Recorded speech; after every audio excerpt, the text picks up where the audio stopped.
Salut, c'est Nico de Biker Syndicate. On a finalement réussi à survivre à cette attaque de zombies. Du coup, on est de retour aujourd'hui avec quelque chose d'un petit peu plus sérieux. On va vous parler hivernage. On va vous dire un petit peu comment on le voit pour que nos cocottes elles se sentent bien tout l'hiver et qu'elles soient prêtes à repartir au début de saison. Du coup, c'est Jérém qui va nous expliquer un petit peu l'idée de la vidéo d'aujourd'hui. Salut tout le monde. Donc voilà, on est parti faire le plein de la moto à la station service. On a fait le plein du réservoir à rabord pour éviter que le réservoir rouille si le traitement à l'intérieur est un petit peu défectueux.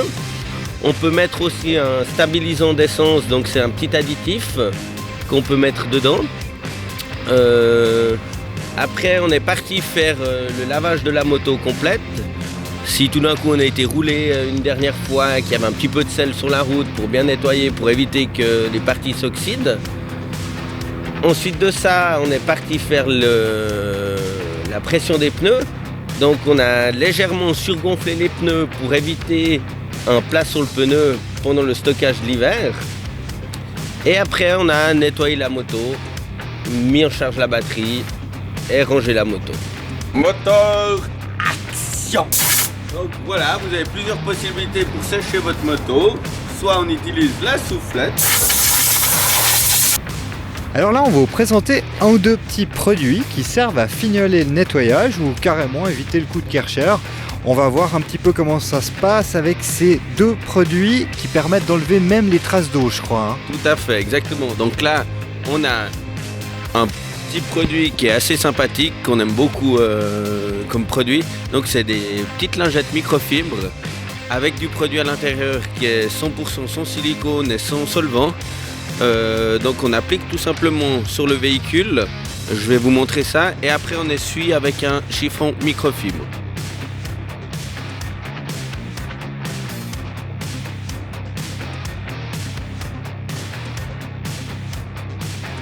Donc alors avec ce produit on peut aller sur la carrosserie, sur le chrome, sur les vitres, sur le plexiglas, toutes les surfaces. Et sur le chrome ça donne vraiment une finition au top. Donc là je vais vous présenter un autre produit qui est sous forme de spray, qui est pas mal aussi. On peut laisser agir si tout d'un coup vous avez des moustiques assez incrustés dessus. Vous sprayez un coup la moto, vous laissez agir un petit moment. Et après, tout simplement, on va essuyer.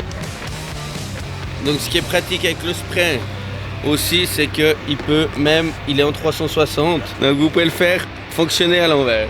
Alors là, on se retrouve pour la partie un petit peu des cuirs, qui est aussi importante pour l'hivernage. Je suis avec Angelo, qui est un ami sellier du garage. Et on va essayer de vous expliquer un petit peu ce qui est important par rapport au cuir, pour que votre moto passe un bel hiver. Alors nous allons faire l'entretien du cuir, nettoyage et après nous allons le graisser pour qu'il soit entretenu pour l'année.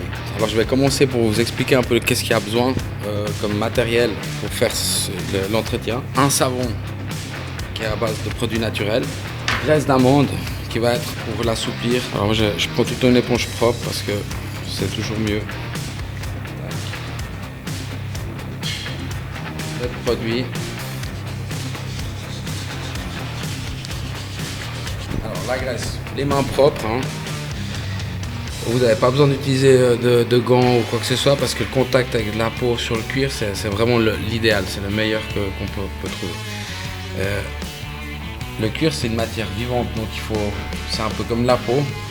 Il faut la chauffer pour que la graisse pénètre. Donc on va s'amuser à faire des petits cercles. Et puis on va sentir sous les doigts que le cuir chauffe. Dès que le cuir il est chaud, on peut changer de secteur et puis aller ailleurs. Puis ça va être comme ça tout le long jusqu'à avoir le cuir qui brille. Et puis avec le séchage de la graisse, ça va pénétrer et puis votre cuir va être souple et puis va durer beaucoup plus longtemps. Et puis surtout pas la plastifier parce que si on la plastifie, ça crée de la condensation et puis ça peut créer de la moisissure. Ah ouais, donc il faudrait presque éviter les bâches, tout ça en fait. Il faut tout éviter les matières plastiques pour recouvrir le cuir, c'est pas bon. Donc voilà, pour bien entretenir sa batterie, il y a plusieurs solutions. c'est soit on utilise un maintien de charge qui simule le cycle comme si on roulait en moto en fait, démarrage, le roulage, l'arrêt, soit on débranche tout simplement la batterie de la moto, ou soit on la démonte et on met le maintien de charge à la maison si tout d'un coup vous n'avez pas de prise à proximité de la moto. Donc voici l'appareil une fois déballé. Donc on a des pinces si on démonte tout simplement la batterie pour prendre à la maison, on met directement sur la batterie. On a une prise pour brancher sur la moto s'il n'y a pas de prise d'origine, ou comme là sur l'Indian Bobber 2020, il y a directement la prise qui est intégrée à la moto. On a tout simplement à brancher la prise du maintien de charge et brancher votre chargeur au secteur et la moto est prête pour l'hivernage. Donc là, si vous n'avez pas de prise dans votre garage ou à l'endroit où vous stockez votre moto, je vais vous montrer comment tenir la batterie pour l'hiver. Donc sur la Scoot Bobber est assez facile d'accès. On va démonter la selle, débrancher le plus si vous voulez pas la mettre en charge à la maison, mais je vous conseille de la prendre à la maison si jamais pour la mettre en charge de temps en temps avec le maintien de charge.